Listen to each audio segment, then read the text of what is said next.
A thick hush lay over the forest, broken only by the slow, heavy drag of scales across damp leaves. The creature, massive, black as night, patterned with gold crescents, coiled twice around an ancient iroko tree.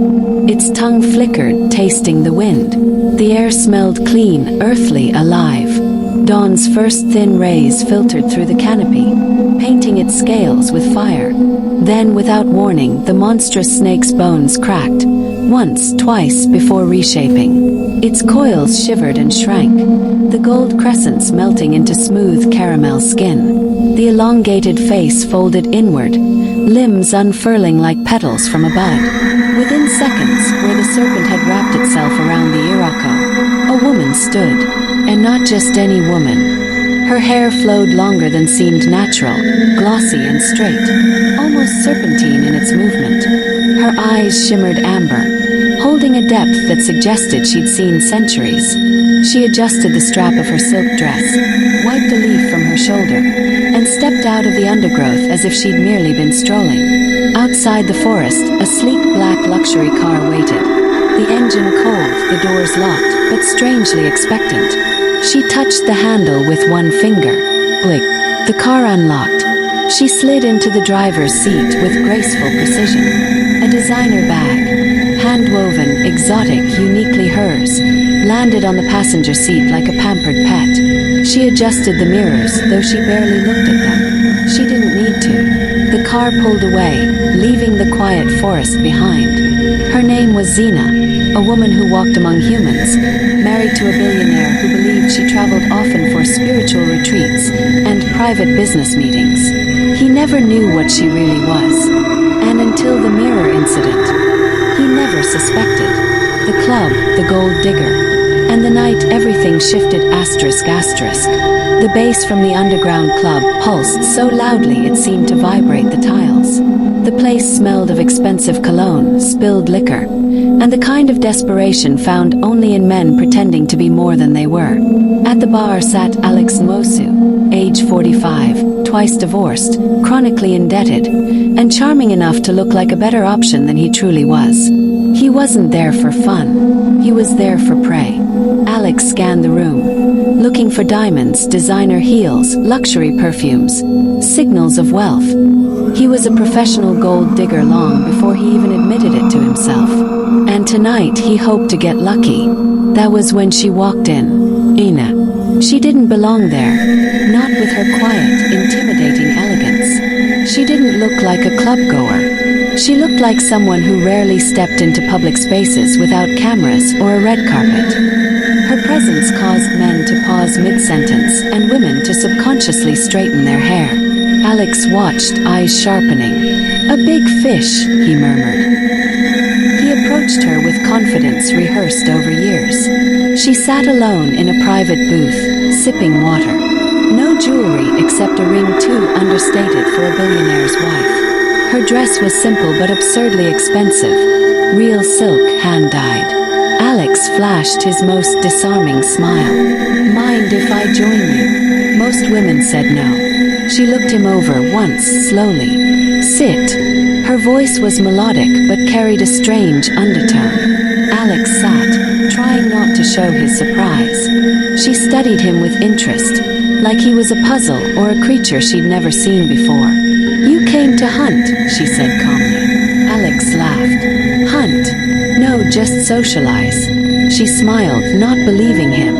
"What if I told you I enjoy being hunted?" she asked. He leaned forward. "Then I'd say luck brought me to the right table." And that was the beginning of his downfall. A dangerous arrangement, asterisk. They talked for an hour. She revealed nothing real. He revealed too much. By midnight, Alex believed he'd charmed her. She stood bag in hand. "Let's go."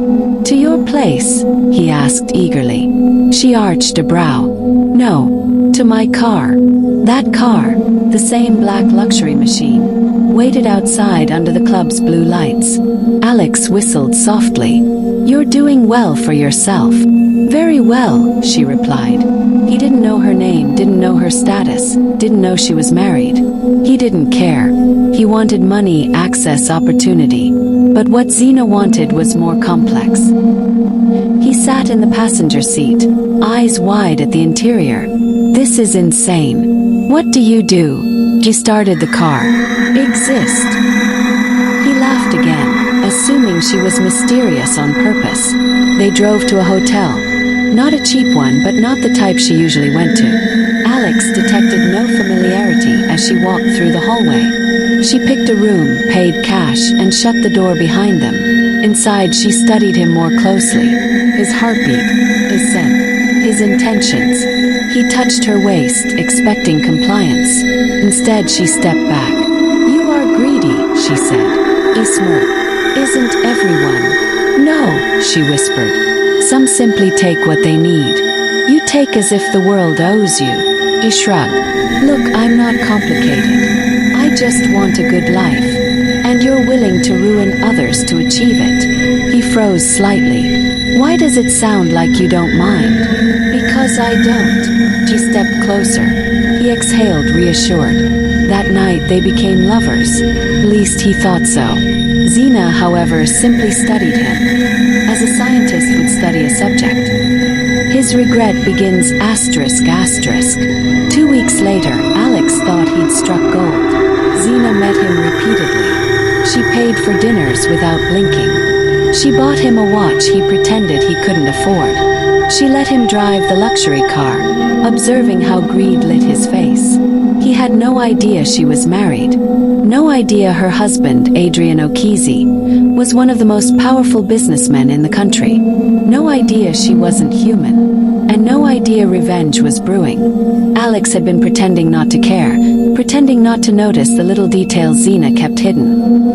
Her strange disappearances, the way she never let him touch her belongings, the odd coldness in her eyes when she thought he wasn't looking. But the day he found the pictures, wedding photos of her and a billionaire, her smiling on magazine covers, her hand in his, it felt like all the air was punched out of him. Zina was a married woman, a billionaire's wife. He sat on the edge of her private villa sofa, trembling with excitement, fear, and greed. "This is it," he whispered to himself. "This is my breakthrough." When she walked in, still wearing that calm, luxurious aura, he didn't hide his discovery. "I know," he said with a smile that wasn't truly a smile. "Your husband, your life, everything." Her steps slowed. Her eyes sharpened, the amber in them flickering like heat. "And what will you do with that information?" she asked. Alex leaned forward. "I want money. A lot of it. And don't play smart. If I talk, your perfect little world falls apart." She stared at him for a long moment. Then she smiled. "Fine," she said. "I'll give you what you want." His chest swelled with triumph. She told him to come with her to a hotel, somewhere private, where no one would question a large transfer of cash. He followed eagerly, imagining his new life. Luxury, comfort, freedom. The hotel room was elegant and strangely cold. She asked him to wait while she prepared the transaction. Alex paced. He stopped once because the mirror caught his attention. He blinked hard. In the mirror, Zina wasn't a woman anymore. A massive black and gold serpent towered where she stood. Its eyes glowed molten amber. Its scales shimmered like wet metal. Its tongue flicked with hunger. But when Alex spun around in terror, Zina stood there, human, beautiful, calm. He turned back to the mirror. The serpent was still there. "Zina. Zina, what are you?" he whispered, voice cracking. She stepped closer, her expression unreadable. "You saw it, didn't you?" she said softly. "You finally saw what I am." Alex shook his head violently. "Look, forget the money, forget everything. I won't talk, please, please." But her eyes were no longer human. She exhaled slowly, almost sadly. "I thought you were just greedy," she whispered. "But now you're a threat." Alex ran for the door. He didn't make it 3 steps. Something heavy and cold slammed the door shut, and the lights flickered. His scream echoed down the hallway, but only once, because Zina moved faster than any human could.